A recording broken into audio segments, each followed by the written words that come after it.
Okey geng, sambung projek Wira geran aku ni. So Wira ni kan, dia ada masalah leak dan RPM yang tak menentu geng. Jadi hari ni aku nak try, lipan. Ini bukan sebarang lipan geng. Ini lipan bara geng.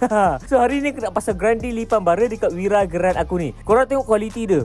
Memang tebal dan berkualiti geng. Boleh tampung sehingga 500 ampere. Produk ni claimnya lipan bara ni dapat menstabilkan voltage, hilangkan gegaran pada enjin jadi ringan, meningkatkan pickup dan menjimatkan minyak, lampu jadi terang dan banyak lagi geng. Yang ni aku beli dekat TikTok Shop je geng. Aku tengok memang ramai dah guna geng dan beri feedback yang positif. Korang boleh tengok dekat beg kuning dekat bawah geng. So jom pasang dekat Wira geran aku ni. Tapi sebelum tu, dekat terminal negatif kan, nut dia tak boleh buka tau. Lipan bara tu kena pasang dekat sini tau. Jadi aku cadang nak tukar dulu terminal bateri ni kepada yang baru geng. Jadi aku beli dekat kedai orange. Korang boleh check dekat channel tele aku. So geng, untuk cabut terminal lama ni kan, aku ingatkan bolehlah cabut kabel dia macam tu je. Tapi susah weh. Jadi aku ambil keputusan untuk potong je.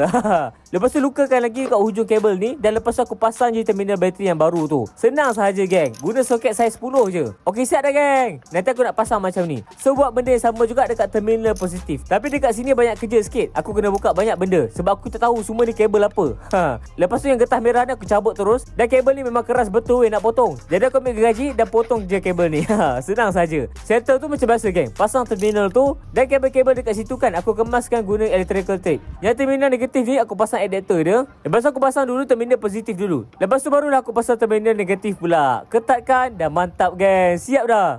Nampak kemas weh. Memang sangat mudah nak pasang benda ni. Aku rasa lepas ni boleh tukar kod pemegang bateri tu. Jadi aku nak test dulu sama ada menjadi ke tak. Yang dekat dalam kereta ni ada benda aku tengah buat. Nanti aku upload. So aku buka lampu dan tengok dekat depan lampu ada. Mantap. Maknanya tukar terminal tu menjadi geng. So geng, lepas tu barulah boleh pasang lipan bara ni geng. Let's go. Tapi sebelum tu, aku nak test dulu dekat mana aku boleh tarik lipan bara ni ke bodi kereta. Jadi bila aku test tu kan, ada dua tempat. Pertama sekali yang atas ni. Dan yang kedua dekat bolt tangki radiator ni. Aku nak tarik ke atas ni tau. Tapi aku tak ada bolt dekat situ tau. Jadi aku ambil keputusan untuk tarik ke tangki radiator ni. Senang saja geng. Buka je bolt tu, masukkan hujung lipan bara tu. Okey, ni aku test. Yang grounding tu menjadi geng.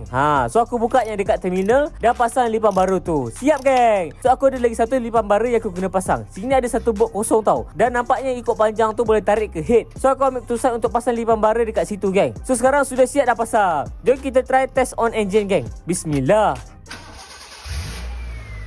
Mantap geng. Okey, untuk pedangan pertama aku kan, enjin memang nampak smooth geng. Bunyi pun sudah kurang geng. Yang bising kat sini cuma bearing yang ada dekat situ je.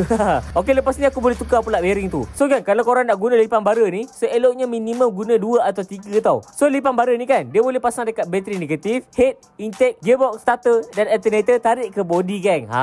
Lepas ni aku akan bagi review macam mana performance dia pula.